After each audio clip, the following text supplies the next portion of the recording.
ज्ञान जो है, ज्ञान, नॉलेज, नॉलेज और ज्ञान में एक फर्क है।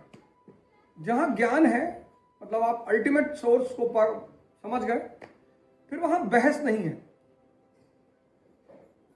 इस बात को समझिएगा क्योंकि कल भी हम कई मुद्दों पे बहस करते रहे।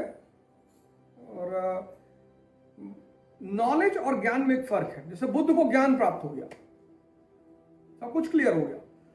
बहस जो होती है वो नॉलेज के स्तर पर होती है। जैसे हमें थोड़ी बहुत पढ़ लिया, हमने थोड़ी सी नॉलेज हो गई तो क्यूरियोसिटी बढ़ गई, तो उस क्यूरियोसिटी में हम जिस चीज को नहीं समझ पाते तो हम उस पर कमेंट करते हैं, पोस्ट लिखते हैं। तो अगर उस मुद्दे पर आपको लगता है कि मेरी जानकारी नहीं है या मैं गलत बोल रहा हूं, तो उस पर झगड़ा मत करिए,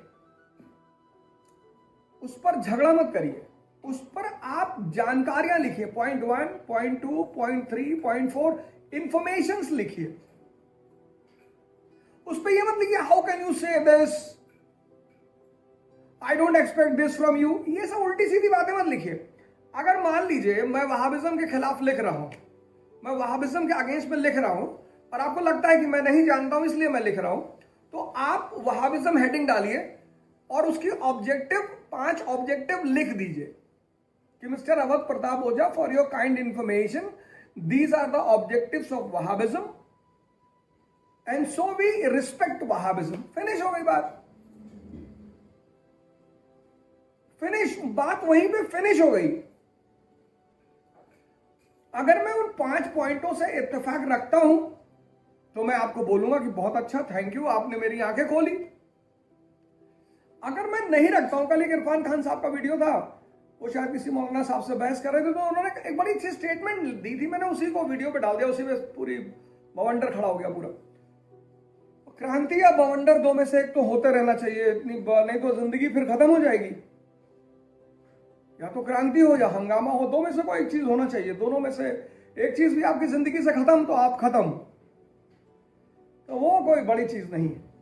तो इरफान खान साहब ने बड़ा अच्छा स्टेटमेंट दिया, एक मौलाना साहब से वो बहस कर रहे थे, तो उन्होंने कहा कि रिलीजन मीन्स सेल्फ डिस्कवरी। उसे पे हमारी एक बहन है छोटी सी, उन्होंने कह दिया कि यार आप तो मैंने उस पर कमेंट लिखा कि इरफान भाई आप मोहम्मद साहब के फॉलोवर हैं और मौलाना साहब अब्दुल वहाब के फॉलोवर हैं। तो फिर उस पर काउंटर कमेंट शुरू होगा और फिर आप लड़ाई मत करिए। आप जो सब दुनिया की सबसे बड़ी अवधारणा जो सबसे गलत है वो ये है कि मैं सही हूं, क्योंकि जो भी ज्ञान पाया उसने कभी ये कहा ही नहीं कि मैं सही हूं। बुद्ध, महावीर, कोई स्टेटमेंट दिखाई जब उन लोगों ने कहा कि मैं सही, चुपचाप बैठे हुए हैं। उनकी लाइफ, उनकी जीवन शैली, उनके जीने का ढंग, उसने अपने आप में दुनिया को बताया कि ये कुछ अलग लेवल के लोग बन गए। तो हमारी बहन ने पूछा कि एनलाइटनमेंट और प्रीस्ट में अंतर क्या होता है।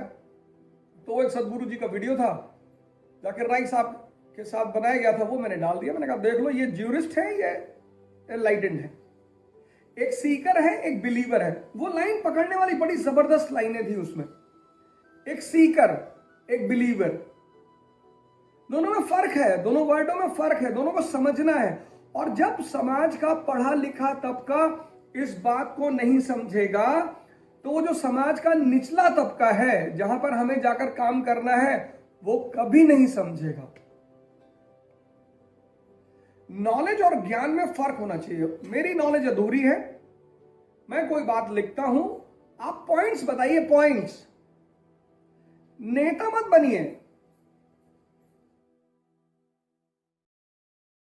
हिस्ट्री, ज्योग्राफी, इकोनॉमी समझ में आ गई तो आप बन गए आईएएस, लेकिन अगर धर्म समझ में आ गया तो आप भगवत्ता को उपलब्ध हो जाएंगे। यानी दुनिया में कुछ लोग आपको भगवान का दर्जा दे देंगे। हिंदुस्तान में जो सबसे बड़े त्यागी है वो बेसिकली एस्केपिस्ट हैं, वो भगोड़े हैं। त्याग मतलब उन चीजों को छोड़ना जो आपके विकास में बाधक है। कि प्रभु राम ने अयोध्या की गद्दी का त्याग किया तो भगवान बने। मोहम्मद इकबाल कहते हैं कि हम प्रभु राम को पैगंबर हिंद कहते हैं। अब तपस्या को लेकर बड़ा भरम है। तपस्या का मतलब यहाँ लोग कहते हैं कांटों पे लेट जाओ, जून की दोपहरी में बाहर बैठे रहो, ठंडक में कपड़ा ना पहनो। ये पागलपन जैसा लगता है। भारत यानी ज्ञान, और भारत समाचार यानी ज्ञान का प्रचारक स्थल। क्या परमात्मा की महिमा है कि भारत की महिमा गा रहा हूं भारत समाचार चैनल से।